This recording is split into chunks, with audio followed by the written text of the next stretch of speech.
Fala pessoal, aqui que vos fala é o Vini, bem-vindo ao canal de React. Vou estar trazendo a continuação do resumo da novel do Tuoru. Dessa vez vamos estar trazendo aí o resumo do volume 2 e do canal do Angel Dark. Bora ver aí, Accelerator, Toma e Chiag, os heróis reunidos em uma nova ameaça. Agora sim, juntou os três protagonistas, né? Claro, o protagonista, o principal seria sempre o Toma, mas ainda assim os destaques desses três aí tá absurdamente grande, né? O que eles estão fazendo. Então bora lá, vamos ver como que tá essa reunião que eles vão ter e esses novos confrontos que eles vão ter que enfrentar. Né? Que paz eles nunca vão ter, né? Isso é meio que óbvio. Então bora lá. Fala galera, voltei. Hora de fazer o resumo do segundo volume de Toaru. Terminamos o primeiro, vamos com tudo para o segundo. Se você não entendeu minha comemoração, é porque o primeiro volume é algo ridiculamente gigante. Sério, tem um dos capítulos do primeiro volume que são mais de 100 páginas. Mas sem perder o foco, vamos logo começar com isso. O segundo volume já começa no ponto onde o primeiro havia terminado. Lá estavam eles três, os três heróis, os três vagabundos. É muito verdade. Mas assim, do nada eles começam a conversar. O primeiro a falar é Kamijou Toma, que após ter resolvido toda essa situação com os calouros junto a Helm Azura e Accelerator, decidiram agora trocar o número do celular. O primeiro a falar é Toma, que fala, esse daqui é o meu. E Chiag é o segundo que fala, mostrando o celular dele, falando, o meu é esse aqui. E o Accelerator é o último e ainda fala, nossa, que chateação. Dele. Na hora que os três estavam mostrando Accelerator os seus celulares, é mais Mazura percebeu que o celular nervosinho. de Toma estava quebrado. Ele pergunta o que aconteceu. Quando o Toma percebe isso, fala, nossa, que azar, quebrou na queda. Só que suas reclamações são interrompidas por Livinha, que chega e ainda comenta. Você caiu de vários metros de altura no meio do Oceano Ártico. Você tem sorte de apenas o seu celular ter quebrado. Accelerator então interrompe os três e fala: eu não quero atrapalhar o grupinho, mas não esqueçam, não é porque a gente derrotou os calouros que isso daqui se tornou uma área segura. Vamos logo sair daqui e conversar em outro lugar. Assim, um grupo que Ramazura havia ligado anteriormente pega o super traje que estava ali, que ele estava utilizando, e deixa a Frêmia com ele. Aquele era o grupinho de amigos dele do último volume. Assim que ele pega a Frêmia, começa a perguntar para Accelerator e para os outros. E onde é que você acha que a gente pode ir? Não existe um lugar realmente seguro pra gente ficar. Só que o Lavinia interrompe a conversa e fala, existe sim, um lugar extremamente seguro, onde a gente pode conversar o que quiser sem se preocupar com nada. Ramazura então pergunta, até parece que existe um lugar tão incrível assim, onde você está imaginando? E pensa nos esconderijos que antigamente ele utilizava. Só que a primeira coisa que ela faz é apontar para o rosto de Toma e fala, é muito simples, o quarto daquele garoto. E assim Livinha, Toma, Accelerator, Chiag e Frêmia começam a ir em direção ao quarto do Toma. Enquanto caminhavam, Accelerator e Chiag começam a conversar. A Chiag vê que Toma está com uma expressão muito preocupada e um pouco estressado. Ele começa a olhar para o celular e faz um barulho estranho. Ai, não! Chiag pergunta, o que aconteceu? E Toma logo pensa, bom, é que do tempo que eu fiquei fora, parece que foi dada a minha morte a público. E agora estou pensando que muita gente começou a ficar preocupada comigo e eu não sei o que fazer para resolver essa situação. A Você finge de Accelerator morto. fala, você realmente se preocupa com algumas coisas bem idiotas, não é? E Caraca, responde, não importa o Accelerator, que você mano, não tem escolher, de como. qualquer jeito você está vivo e isso é uma coisa boa para eles pensarem. A situação realmente vai ficar complicada, mas a decisão que você tomar se vai resultar no mesmo resultado, apenas escolha uma e faça. Chiag fala, ela tem razão, mas se você realmente vai fazer isso e é algo que você não quer, acho que você pode tomar um pouco mais de coragem, não acha? Toma pergunta, e como você acha que eu posso fazer isso? Aí Chiag responde, é simples, é só beber alguma bebida alcoólica primeiro. Assim a tela é trocada e agora estaremos vendo a visão de Misaka. Misaka ficou um pouco depressiva depois de tudo que aconteceu durante a Terceira Guerra e estava caminhando no beco escuro. Ela começou a pensar em tudo que aconteceu, em como aquele garoto que ela tentou proteger acabou indo parar no meio do Oceano Ártico e ela não ouviu nenhuma informação sobre ele depois disso. Ela começa a ficar preocupada com ele, sem saber o que poderia fazer e se sente culpada por não ter conseguido salvar ele durante os eventos. Ela começa a pensar em outras situações possíveis do que ela poderia fazer e se lembra do lado sombrio da Cidade Academia. Ela fala, se alguma coisa tiver forçado ele a fazer isso, com certeza eles devem saber o que foi. E começa a pensar que o único jeito de ter alguma informação nova sobre o garoto é se envolver novamente com a cidade, com o lado sombrio. Só que ela pensa, se eu realmente me envolver com isso, há muita chance de resultar em eu não conseguir sair mais 100% segura. existe muita coisa ruim a acontecer. Eles podem começar a retalhar no momento que perceberem minha presença por lá. Mesmo assim, ela se sente determinada, que queria ter alguma informação sobre ele. Ela queria saber se ele estava bem. Ela não queria ter falsas esperanças. Ela queria uma confirmação exata e não aguentava mais esse sentimentos de solidão e desespero no coração sem saber nada sobre ele. No momento que ela puxa o celular e começa a tomar coragem para fazer alguma coisa, ela começa a olhar para a estrada novamente. E após olhar para a estrada, ela começa a perceber algo estranho. Ela começa a se perguntar por que está tendo aquela ilusão. A ilusão do garoto vindo em sua frente, cambaleando. Aí ela percebe que aquilo não era uma ilusão de ótica. E também não era uma ilusão forçada através das habilidades de algum Esper, tipo a quinta level 5 da cidade academia. Era realmente aquele garoto. E era realmente ele bêbado vindo em sua direção. Ela começa a se aproximar dele. O cara bêbado. Você, mas como? Ai meu Deus, esse cara, esse protagonista, cara. A guerra, o templo caindo, mas o que está acontecendo? E ele, cambaleando, começa a notar a presença dela. Mikoto-chan, é você? E ela percebe que ele estava totalmente bêbado e começa a falar com ele. Isso, a Mikoto-chan, agora explica pra mim o que aconteceu, como você está aqui, ou então como você foi pra guerra. E ela começa a falar totalmente tranquila com ele. Só que ele já não estava nem um pouco compreensivo. Ele pega e tira um negócio do bolso. Era um tipo de panela com a caixinha pendurada por uma corda. Entrega pra ela e fala: aqui uma lembrancinha pra você. Ela então percebe que aquilo não tinha nada a ver com as perguntas que ela tinha feito. E percebe que ele não tem conexão nenhuma, ou então nexo no que ele falava.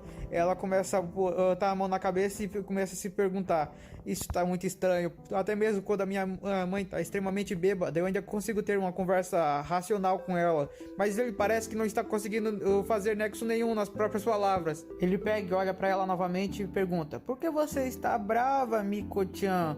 E aí a Mikoto olha pra ele e começa a pensar: não tem mais o que resolver. Então ela fala com ele: meu nome não é Miko-chan. E Kamijo responde: verdade, é Biru. Aí ela pega e fala: eu não entendi o que você quis dizer, mas eu já consigo dizer que não é algo que eu iria gostar de ouvir. Quando ela volta a prestar atenção em Toma, ele já começou a andar para outra direção. Ela percebe que se deixar ele ir assim de boa, ele não vai mais responder a pergunta dela e a conversa vai terminar por aí. Então ela não queria deixar isso acontecer. Ela então começa a ficar zangada com ele, porque percebe que toda a preocupação que ela estava tendo e não vai ter nem ao menos uma resposta que queria. Fica tão zangada que sem querer ela começa a disparar eletricidade pelos cantos e um raio de energia vai na direção de Toma, mas com o braço direito ele facilmente anula aquela rajada de energia. Ela pega e percebe que ele ainda está em forma, mesmo estando bêbado, e começa a ficar feliz, porque agora sabe que vai poder descontar a raiva sem precisar se preocupar bastante. Ela então bota as coisas que estava segurando junto com a panelinha que Toma entregou no canto e se abaixa. E quando volta a encarar ele, ela começa a falar: agora você vai entender que a minha habilidade é muito boa para áreas assim, em campo aberto. Quando ela finalmente vai começar o ataque contra Toma, ela percebe que ele já está longe. Ela então começa a pegar as coisas de volta e vai tentar ir na direção dele. Enquanto isso, Toma estava cambaleando para outra direção. Toma continua cambaleando até bater de frente com a garota que estava vestindo uma roupa de sacerdotisa. Era Himegami Aiza. Ela começa a perguntar: o que você está fazendo aqui, garoto? E então outra pessoa aparece ao lado dele. Quando ele percebe, era outra garota que ele conhecia. Era sua colega de turma, Fukiyoshi. Ela então começa a falar: o que você estava fazendo? Não percebe que estávamos precisando de ajuda e você simplesmente não vai mais à escola? É isso que você está fazendo? Logo vai começar um novo festival e precisamos da sua ajuda. Ao mesmo tempo, uma garota de 1,35 de altura começa a falar com ele também: Kamijo-chan, o que você andou fazendo esse tempo todo? Onde você estava metendo a cabeça? Olha o Harem se juntando e dele. Quando ele olha para o lado, outra já tá começando já, óculos, né? E dessa vez com um roupa gigante começa a falar com ele. Meu Se você Deus, já estava cara. para voltar, você pelo menos poderia ter avisado. E ao mesmo tempo, outra garota ao lado também começa a se aproximar, mais duas. Uma delas vestia uma roupa da mesma escola que Kamijo. Já a outra era a Awaki. A Awaki logo fala: você não é o garoto que tinha chamado a ambulância daquela vez que eu estava precisando? E a outra garota fala: ah, então você voltou a aparecer. Quando Tomo percebe, ele já estava rodeado de garotas em volta dele. Já a Mikoto aparece repentinamente e percebe a situação. Ela começa a pensar: Como pode? Eu apenas desgrudei os meus olhos de você por alguns segundos. Toma estava tão bêbado que não conseguiu nem perceber a situação em que Caraca, se encontrava. mano, que foda, mano. Percebe que várias das garotas que estavam em volta dele tinham um zopai gigante. Então... E começa a pensar, entendi, vocês também estão tentando me irritar ao mesmo tempo que fazem isso, não é? Todas percebem que Toma não estava em boas condições e decidem levar ele pra casa. Mas Mikoto estava com extrema uma raiva e estava gritando: não, eu não vou deixar que ele saia sem conversar comigo antes. E assim a cena é trocada até em Dex, que estava no apartamento de Toma. Ela estava preocupada e passou bastante tempo se isolando. Ela tinha sido convidada a voltar para a igreja necessários para se juntar a ele, já que não sabiam onde Toma estava ou quando ele poderia voltar. Mas Index se recusou a sair do apartamento. Mostrou que ela ficou lá independente de tudo que aconteceu. É explicada a situação ruim dela, mas na verdade eu não gosto muito da Index. Foi mal para os fãs da Index, mas eu vou pular essa parte. Depois Index escuta uma batida na porta e vai até ele. Ela então se decidiu também que iria começar a sua procura por Toma. Ela não iria mais ficar sentada sem fazer nada. Ela vai até a porta e a abre, mas quando percebe que na verdade a pessoa que estava batendo era o próprio Kamijo, ela começa a ficar um pouco feliz. Ao mesmo tempo ela olha em volta e tinha umas 10 garotas com ele. Ela vê a situação de Toma como se ele fosse um imã, já que estava todo espremido em volta das 10 garotas ali. Então, a Index começa a perguntar para Toma: eu passei todo esse tempo preocupada com você, e você volta nesse tipo de situação? Já as outras garotas começam a tentar levar Toma para mais perto da entrada, já que ele estava meio cambaleando. Nossa, o protagonista, cara. Olha para Index e vê esse é monstruoso. Favorável para ele.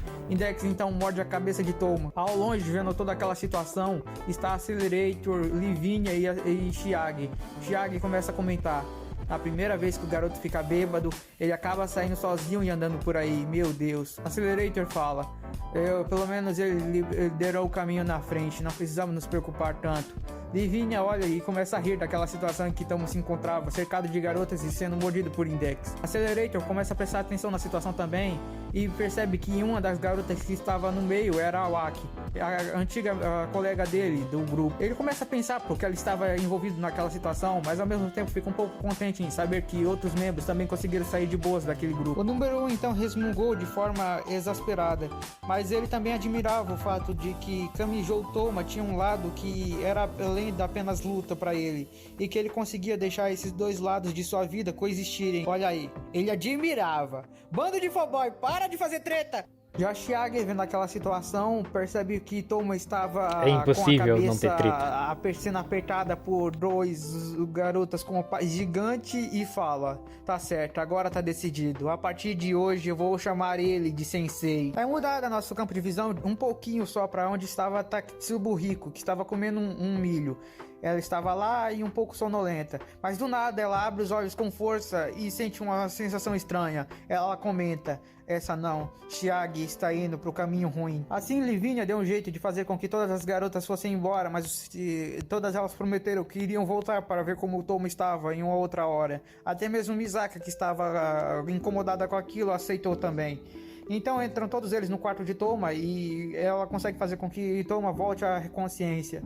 Ela começa a se sentar dentro do Otatsu, que estava no meio do quarto de Toma, e pede para que os outros dois se sentem também. Assim vai Accelerator e Chiage para um lado e Toma fica com o último lugar.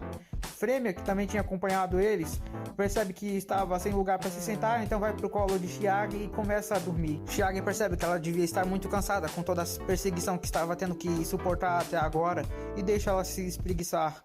Assim Livinha pega a conversa e começa a falar: bom, muito bem, agora vamos ter uma conversa séria.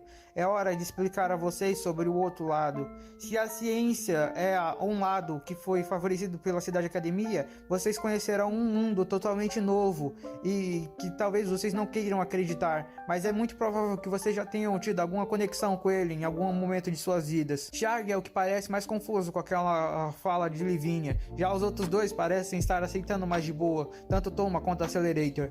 Ela então pega e aponta para Index e fala: Muito bem, agora eu vou começar a explicação. A primeira parte da explicação para vocês saberem sobre eles vai ser explicar sobre os magos, como aquela garota ali. Assim ela começa a sua explicação sobre o lado da magia. Primeiro de tudo, ela explica como funciona a magia. Ela fala que a magia é uma energia que os magos podem utilizar para criar fenômenos sobrenaturais que desafiam a própria realidade. Ela também fala como funciona a magia. A magia basicamente utiliza, assim como os Espers utilizam a energia Ain expelida de seu corpo para distorcer a realidade, mas essa energia Ain é algo da ciência. Os magos utilizam a energia sobrenatural que eles encontraram, algo como a energia vital. Ela fala também que a energia mágica não pode ser muito bem explicada, já que cada religião tem uma teoria sobre ela. Alguns falam que a energia vital é algo que cresce junto com o ser humano. Outros acham que a energia vital que os magos utilizam é na verdade a própria energia da alma. Através dessa energia, eles utilizam em alguns cantos e alguns encantamentos. Assim, a energia flui para eles como se fosse a energia elétrica entrando dentro dos eletrodomésticos e virando os feitiços. Ela tenta dar a explicação mais fácil para que tanto o Chiag quanto a Accelerator, que estão mais envolvidos com a ciência, consigam entender. Ela também explica sobre a existência de outros tipos de energia, como o telasma e as linhas leis, mas fala que o mais importante para eles se concentrarem agora é na própria magia. Enquanto ela explicava, ela também fala sobre algumas diferenças que existem das próprias habilidades Espers e da magia. Ela fala: é verdade que vocês com habilidades Esper também podem fazer coisas incríveis e até desafiarem as leis da física. No entanto, é verdade que cada Esper só possui uma habilidade, não é? Chiag, meio confuso ainda com a explicação, fala assim. Já Accelerator fala: é claro que se você for inteligente, conseguir fazer alguns métodos além dos que você conhece, é possível tirar novos resultados, como um Esper de fogo. Um Esper de fogo normalmente só poderia utilizar as chamas para queimar as coisas. Mas se ele quiser, para mudar sua forma de ataque, ele também poderia muito bem arrastar seu inimigo para uma sala fechada e assim começar a queimar as coisas para construir fumaça. Com o tempo, o oxigênio da sala irá diminuir até que o oponente fique sem oxigênio e não consiga respirar. Existem várias outras formas de atacar com uma habilidade, fazendo novos efeitos para ela, mas no geral a própria habilidade não muda. Livinia ia comentar algo, só que toma puxa vez. Só que isso não é uma restrição para magia. Um mago pode utilizar diversas habilidades, não ficando preso a somente uma. Então Livinia fala: exatamente. Isso é diferente para nós. Nós podemos utilizar várias formas diferentes, afinal não estamos presos a algo. Tudo que nós temos dentro do nosso corpo é a energia vital e nós utilizamos encantamentos para fazer os resultados diferentes. Utilizando cada encantamento podemos ter diferentes resultados. Ela então instala um dos dedos da mão direita e cria fogo, e com a mão esquerda ela cria uma esfera de água. Chiag começa a acreditar naquela conversa que ela estava falando, já que ele não estava muito botando fé naquilo tudo. Mas ele começa a pensar: então se essa tal de magia é tão incrível assim, talvez até mesmo alguém como eu consiga ter poder suficiente para proteger a Takitsubo e as outras. Na hora que ele começa a ficar cheio de esperança, Index interrompe a conversa. Index fala: isso é uma coisa, mas é melhor avisar para todos vocês. Vocês não devem utilizar magia. E assim Chiag dá um pulo e grita: mas o quê? Ela então responde: é muito simples. Essa energia chamada magia é algo que os magos criaram para conseguirem se comparar às pessoas com talentos. Ele fica sem entender e ela dá uma explicação um pouco mais detalhada. Ela fala: basicamente a magia surgiu para que os incompetentes consigam alcançar os talentosos. E mesmo assim Chiag ainda não consegue entender. Já Livinia puxa a vez. Como vocês devem saber, as pessoas com habilidades Esper são pessoas dotadas de talento. Mas é claro, isso veio através da ciência. Mesmo assim, não é inegável que elas tenham talentos. Só que existem os outros tipos de pessoas, aquelas que nasceram com talentos sobrenaturais naturalmente. São conhecidas como Esper naturais ou até mesmo Gemstones. Já os magos são pessoas incompetentes, pessoas sem talentos ou habilidades especiais. Elas não conseguiam se comparar àquelas pessoas com talentos naturais como as Gemstones. E para que consigam alcançar esse nível também, alguém há muito tempo atrás deve ter sentido muito ciúme dessas Gemstones e por isso começou a desenvolver algo sobrenatural para ela. E isso foi assim que começou a surgir algum poder que os incompetentes conseguissem utilizar. E isso é a magia. Vocês que estão misturados com a Cidade Academia possuem já uma habilidade, e essa habilidade é a ciência. Vocês utilizam ela na vida. Mesmo aqueles que têm habilidades ésperas já possuem um conhecimento amplo da tecnologia e avanços da ciência. Por isso, nem mesmo vocês, level 0, conseguiriam utilizar magia. Chaga pergunta o que aconteceria se alguém como ele tentasse utilizar magia. E a Accelerator começa a mostrar uma certa expressão sobre aquilo todo. Parecia que ele já sabia de algo, mas não deixa aparecer. Assim, Index começa a conversar e fala: provavelmente seus nervos começariam a explodir, seus vasos sanguíneos iriam estourar e você viraria uma poça de sangue. Jagger começa a se assustar com aquela história. Livínia fala que existem muitos motivos para isso acontecer, mas o principal é que você, já que são talentosos, sua energia mágica, que seria a energia vital, já é mais bruta do que uma pessoa comum. Ele não entende. Ela fala: basicamente, para você conseguir utilizar magia, primeiramente você precisaria diluir a sua energia vital, já que ela está em forma bruta. Assim, com uns 10 anos de treinamento para diluir a sua energia, com o tempo ela conseguiria ser algo que você pudesse utilizar em feitiços.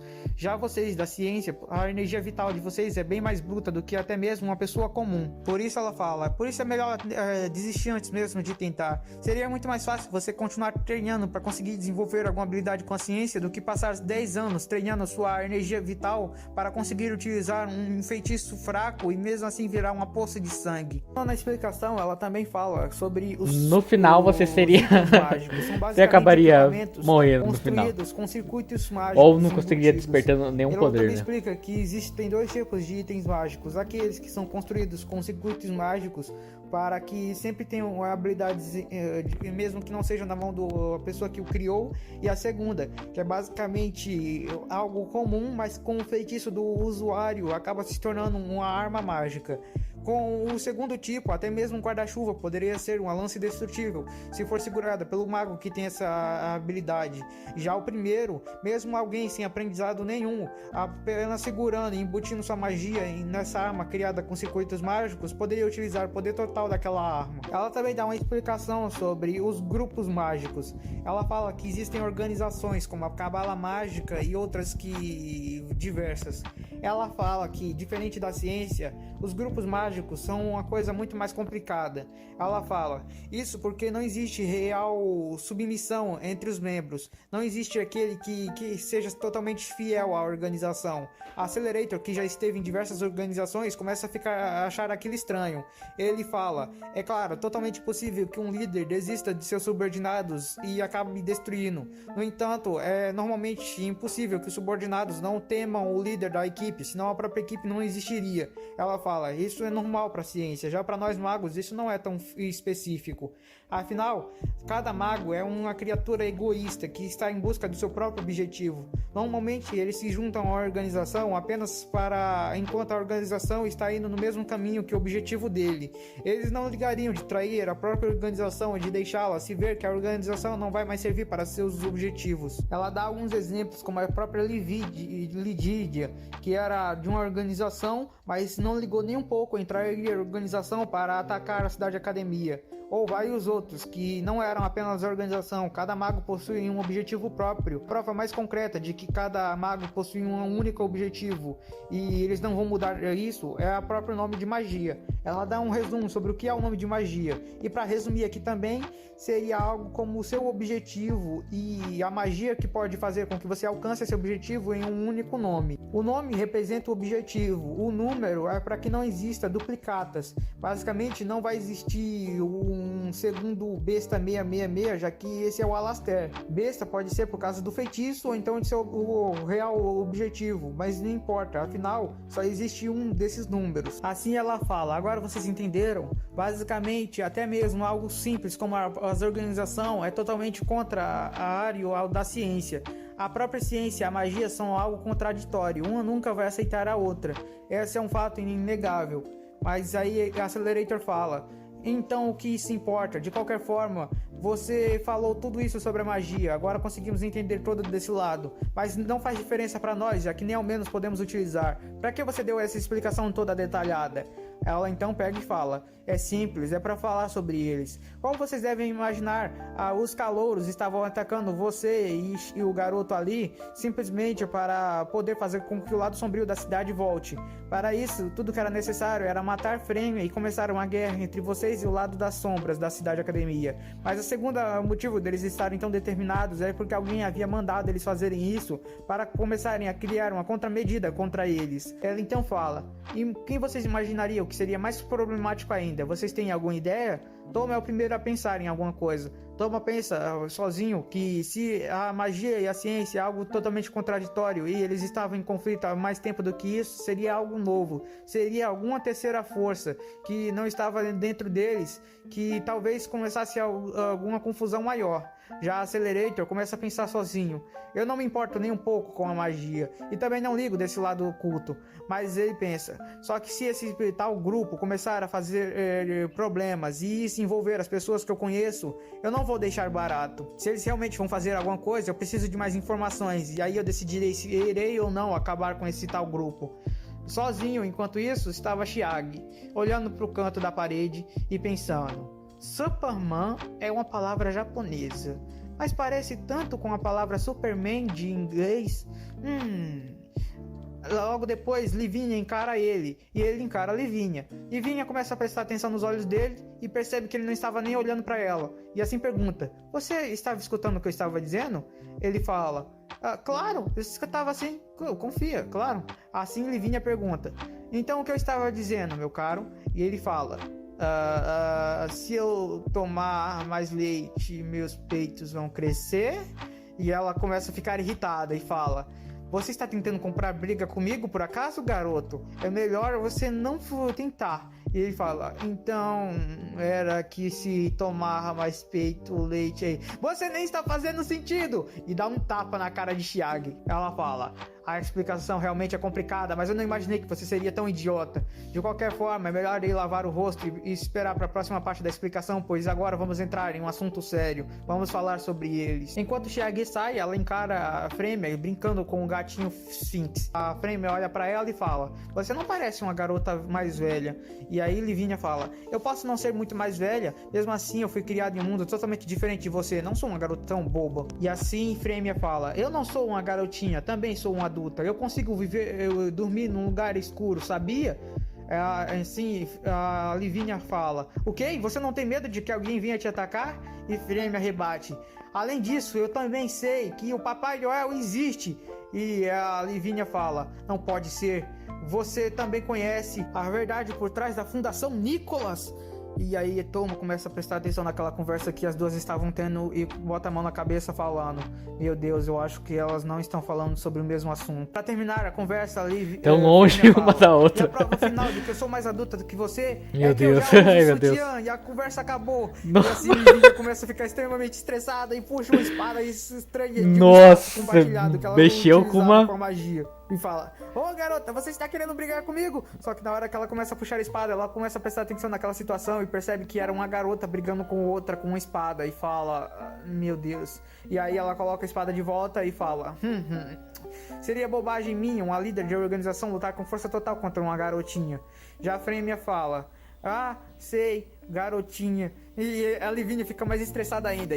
Pelo menos eu posso fazer o que eu quiser, não sou dependente de um idiota como você.